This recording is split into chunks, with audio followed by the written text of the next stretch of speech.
मिनश्शैतानिर्रजीम बिस्मिल्लाहिर्रहमानिर्रहीम मुहम्मदुर रसूलुल्लाह वल्लज़ीना माअहु अशिद्दाउ अलल कुफ़्फ़ार रुहमाउ बैनहुम तराहुम रुक्अन सुज्जदा यब्तगून फ़ज़लन मिनल्लाहि व रिज़वाना सीमाहुम फ़ी वुजूहिहिम मिन अथरिस सुजूद ज़ालिका मसलुहुम फ़ित तौरात व मसलुहुम फ़िल इंजील कज़रइन अख़रज शतअहु फ़आज़रहु फ़स्तग़लज़ फ़स्तवा अला सूक़िही युअजिबु ज़ुर्राअ लियग़ीज़ बिहिमुल कुफ़्फ़ार वअदल्लाहु अल्लज़ीना आमनू व अमिलुस्सालिहाति मिनहुम मग़फ़िरतन व अजरन अज़ीमा। जनाब सदर मोहतरम मोहतरम साहब, मेहमानान खुसूसी, मुअल्लिमीन व मुअल्लिमात, साथियों और बहनों, आज हम मदरसा उमर बिन खत्ताब के सालाना अज़ीमुश्शान इजलास में हाजिर हैं और बहैसियत तालिब इल्म मुझे एक खास उन्वान मुसलमानों के उरूज ज़वाज के असबाब पर गुफ्तगू करनी है। मुझे उम्मीद है कि आप इस खास मौजू को और हमारे दिलों के दर्द को सुनेंगे और महसूस करेंगे। मैं अपने बात की शुरुआत इन अशआर से करता हूँ। मुल्ला को जो है नींद में सजदे की इजाजत, मुल्ला को जो है नींद में सजदे की इजाजत, नादां ये समझता है कि इस्लाम है आजाद। शायर भी हो पैदा, उलमा भी, हुक्मा भी, खाली नहीं कौमों की गुलामी का जमाना। मकसद है उन अल्लाह के बंदों का मगर एक, हर एक के होशर मानी में यगाना। बेहतर है कि शेरों को सिखा दे रब में आहू, बाकी न रहे शेर की शेरी का फसाना। करते हैं गुलामों को गुलामी पे रजामंद, तावीले मसाइल को बनाते हैं बहाना। हाज़रीन, अल्लाह ने दुनिया के लोगों को अपनी रजा के मुताबिक जिंदगी गुजारने के लिए एक मुस्तकिल निजाम दिया है। वो एक ऐसा निजाम है जो दलाइल के एतबार से दुनिया का सबसे ज्यादा मजबूत और स्ट्रॉन्ग सिस्टम है और अमल करने के एतबार से सहल और इजी है। इंसानी जरूरियात को इस कदर मुहित है कि इंसान की पैदाइश से लेकर मौत के लिए, खुशी व गमी के लिए, दिन व रात के लिए और साल व माह गुजारने के लिए, हादसात व वाक़यात के लिए, बिजनेस व कारोबार के लिए, अमीर व गरीब के लिए, आलिम व गैर आलिम के लिए, ओहदेदार व अवाम के लिए, खुलासा ये है कि मुकम्मल इंसानी जिंदगी के लिए रहनुमाई मौजूद है। इस निजाम को हम इस्लामी निजाम कहते हैं, इसके मानने वाले को हम मुसलमान कहते हैं। जब हमारा दीन इस कदर अजीम है, हमारा नबी दुनिया का सबसे बड़ा लीडर और रहनुमा है, हमारी मुक़द्दस किताब रब्बे कायनात के हुक्म से हर वक्त हमारी रहनुमाई करती है, तो फिर हम दुनिया में खार क्यों हैं? क्यों हम कारोबार में नाकाम हैं? क्यों हम तालीमी लिहाज से मुफलिस व फकीर हैं? क्यों हम माशरती और खूबसूरत सोसाइटी के एतबार से नाकारा हैं? खुलासा ये है कि जिंदगी के हर मैदान में हम नाकाम और नामुराद क्यों हैं? इसके असबाब पर हमें गौर करना होगा। ज़बूर और कुरान में भी एक वाक़या लिखा हुआ है कि हज़रत दाऊद अलैहिस्सलाम और तालूत अलैहिस्सलाम वक्त के बादशाह जालूत के मुकाबले के लिए गए और जालूत बड़ा जहीम, शहीद और ताकतवर था। देखने से हेबत ताली हो जाती थी। तो उसको देखते ही तालूत अलैहिस्सलाम ने सोचा, it is very difficult to kill him because he is very big. इसे मारना तो बहुत मुश्किल है क्योंकि ये बहुत बड़ा है। और दाऊद अलैहिस्सलाम ने सोचा, it is very easy to kill him because he is very big, I never miss him. इसे मारना तो बहुत आसान है तो बहुत बड़ा, लेकिन मेरा निशाना कभी खत्म नहीं होता।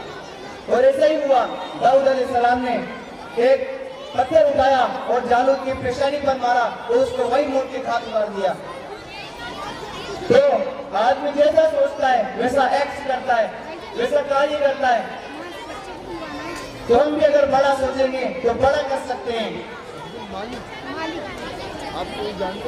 हजरत, इस्लाम ने हमें दो उम्र दिए हैं, अक़ाइद और अमाल। अकाईद हमारी रूहानी ताकत और स्पिरिट और रब काबा की जात और सिफात वादों और वाइदों पर यकीन है। आमाल इस यकीन का जोर मजर है। आमाल पर मजबूती के साथ पाबंदी करने से अकाईद के इस्तेकाम का पता चलता है। अकाईद अमल की बुनियाद बनते हैं। बदन तो अकीदे और फिक्र का गुलाम है कि अगर किसी इंसान का अकीदा ये है कि मरने के बाद कोई जिंदगी नहीं है, तो आखिर वो इबादत की मशक्कतें किस तरह उठाएगा और इलाही कलिमतुल्लाह के लिए जान का नजराना किस तरह पेश कर सकता है। मुसलमानों की बुनियाद जिस आला और बुलंदतर अकीदे पर रखी गई है वो अकीदा तौहीद का इकरार है। इकरार का मतलब मुकम्मल खुदसुपुर्दगी और अल्लाह ताला की हर वक्त गुलामी का नाम है कि बंदा अल्लाह ताला से वादा करता है कि मैं तेरा गुलाम हूँ, मैं जिंदगी के हर कदम पर तेरा हुक्म बजा लाऊंगा, मैं अपनी ख्वाहिश नफ्स को तेरी रजा के आगे कुर्बान करूंगा, मेरा सर तेरी बारगाह में झुक गया और हमेशा झुका रहेगा। यही वजह थी कि जो भी सकीने को कबूल करता गया उसका जीना अपने लिए नहीं दूसरों के लिए बनता गया। उनकी जिंदगी का मकसद सिर्फ और सिर्फ इलाही कलिमतुल्लाह बन गया। उनकी मेहनतें रजा इलाही में वक्त हो गई।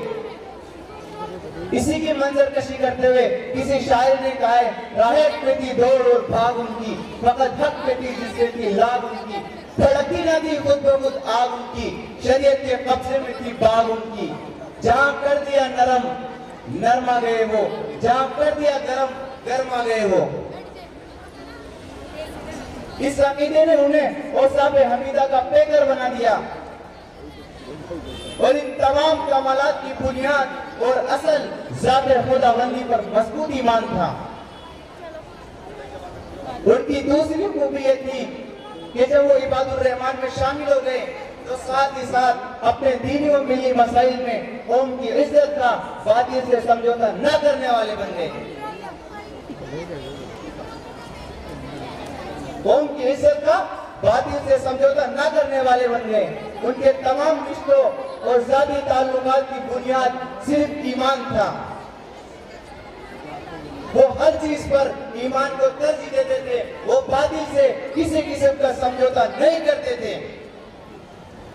ये चीज नाकाबिले तसव्वुर थी कि वो अपनी जाती मफादात और बाहमी इख्तिलाफात की बुनियाद पर बातिल से कोई मुआहिदा करें। उनके बाहमी हालात कैसे क्यों ना हो, वो बातिल को हमेशा अपना दुश्मन समझते थे। उनका ईमान जाती मसाइल और मफादात पर मुकद्दम था। कुरान ने उनकी इसी सिफत का तस्करा करते हुए फरमाया, अशिद्दाउ अलल कुफ्फार, वो कुफ्फार पर सख्त थे। कुफ्र और शिर्क के उमूर पर उनका रवैया बातिल से कभी न दमना और उनके आगे डट जाना उनका तुर्र इम्तियाज था। वो बातिल को कभी भी अपना नहीं समझते थे और हक के पैरोकार जैसे भी हो उनके अपने थे और बातिल के पैरोकार जैसे भी हो उनके दुश्मन थे। उनका पैमाना और मेयार इस्लामी फिक्र था। उनकी दूसरी खूबियत ये थी कि वो आपस में टूटकर मोहब्बत करने वाले थे। दुश्मनों के मुकाबले में सीना ताने पहाड़ थे, लेकिन आपस में गजब की मोहब्बत करने वाले थे। उनकी मोहब्बतों का सबब कलिमा तय्यबा ही था। आपस में बड़े रहम दिल हैं। आसमान के नीचे जो वाहिद क़ुव्वत कलिमा तय्यबा की बुनियाद पर रखी गई थी, उन्होंने बाहमी मोहब्बतों और उल्फतों के नए बाब रकम किए। उन्होंने अपना अपना आधा माल अपने मुसलमान भाई को दे दिया। यहाँ तक कि अगर किसी अंसारी के पास 2 बीवियां थी तो उसने एक बीवी अपने मुहाजिर भाई के निगाह में देने के लिए पेशकश की। ये अलग बात है कि खुददार मुहाजिरीन ने उनसे कहा कि हमें बाजार का रास्ता दिखा दे। यही मकसूद फितरत है, यही रमज़े मुसलमानी, उख़्वत की जहांगीरी, मोहब्बत की फरावानी। भूदाने रंगों को तोड़कर मिल्लत में गुम हो जा, न दुरानी रहे बाकी, न ईरानी न अफगानी। उनकी तीसरी सिफत ये थी कि वो इबादत में मगन रहने वाले थे। इबादत अल्लाह ताला की कुदरत का इकरार और अपने इज्जत और दरमान का इजहार है। इबादत बंदे को अल्लाह ताला का कुर्ब अता करती है। जो कौम उठी ला इलाहा इल्लल्लाह मोहम्मद रसूलुल्लाह की बुनियाद पर, वो तो थे इबादत के पेकर और नशा तौहीद में मुफ्त रहने वाले और जिंदगी के हर कदम पर रजा इलाही के तालिब। रब्बे जलील उनका तस्करा करता है,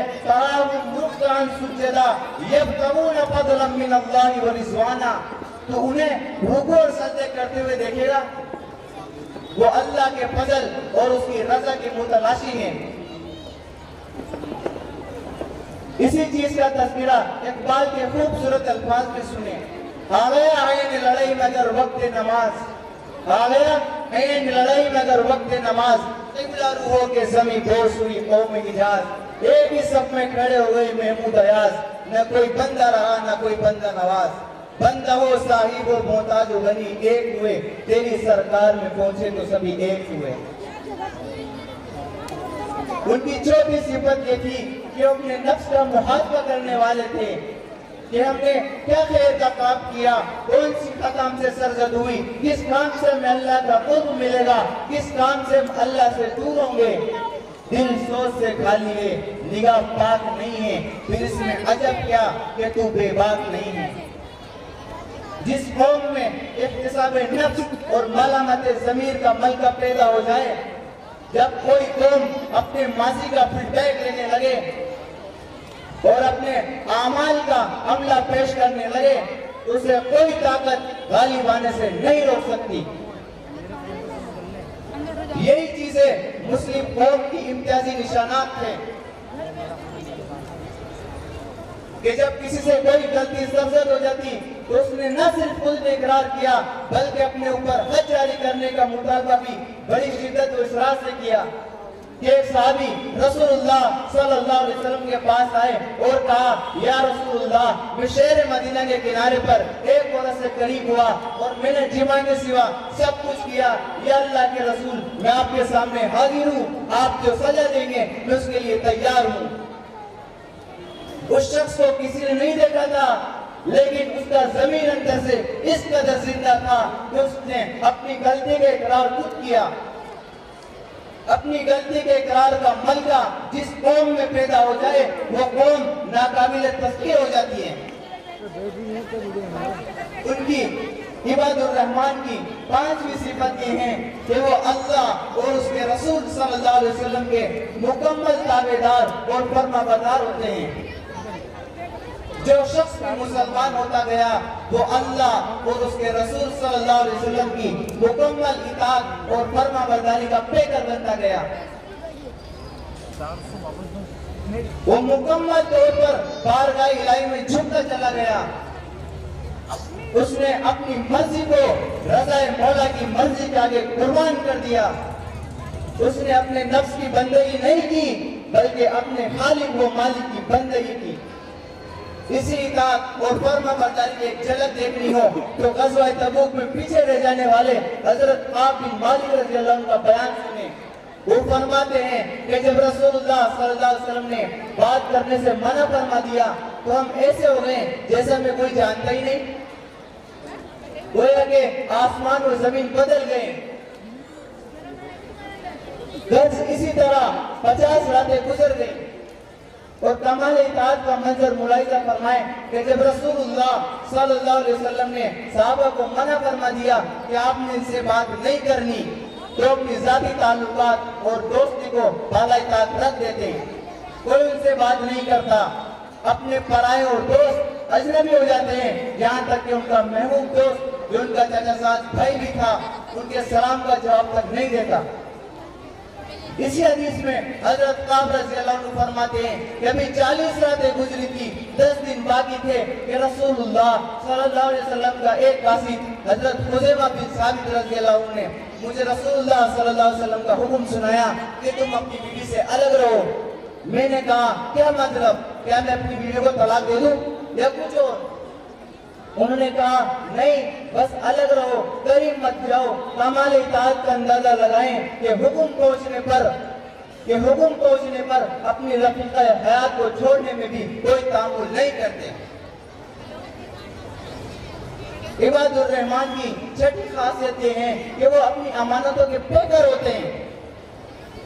मुसलमान जब मदीना पहुंचे और माल गनीमत जमा करने लगे तो एक शख्स ने अपने हिस्से का माल गनीमत अमीर के सुपुर्द कर दिया। लोग आपस में कहने लगे ऐसा कीमती सामान तो हमने से कोई नहीं लाया। लोगों ने से पूछा कि तुमने अपने लिए भी कुछ रखा है? कहने लगा खुदा की कसम अगर अल्लाह का मामला ना होता तो तुम्हें यह भी पता न लगता। लोगों ने कहा अच्छा बताओ तुम्हारा नाम क्या है? कहने लगा नहीं बताऊंगा, अगर मैंने अपना नाम बता दिया तो तुम मेरी तारीफ करोगे और तारीफ सिर्फ अल्लाह रब्बुल इज्जत की होनी चाहिए। जिस कौम में अपनी अमानतदारी का ये मंजर हो तो भला वो कौम किस तरह शिकस्त खा सकती है। हज़रात व ख़वातीन, मैंने आपसे शुरू में अर्ज किया था कि मुझे मुसलमानों के उरूज ज़वाल के असबाब पर गुफ्तगू करनी है और मैंने आपके सामने इबादुर रहमान की खुसूसियात बयान की हैं। नाम बता दो। हमें समझना होगा यही वो खुसूसियात है जिन पर अमल पैरा होना ही हमारे उरूज का सबब है और इन खुसूसियात को तर्क करना ही हमारे ज़वाल का सबब है। इसलिए हमें अक़ाइद को मजबूत करने के साथ साथ दूसरे खुसूसियात को भी अपने अंदर हकीकी मायने में पैदा करने की जरूरत है। अल्लाह ताला अमल करने की तौफीक अता फरमाए। आमीन। व आखिरु दावाना अनिल हम्दुलिल्लाहि रब्बिल आलमीन।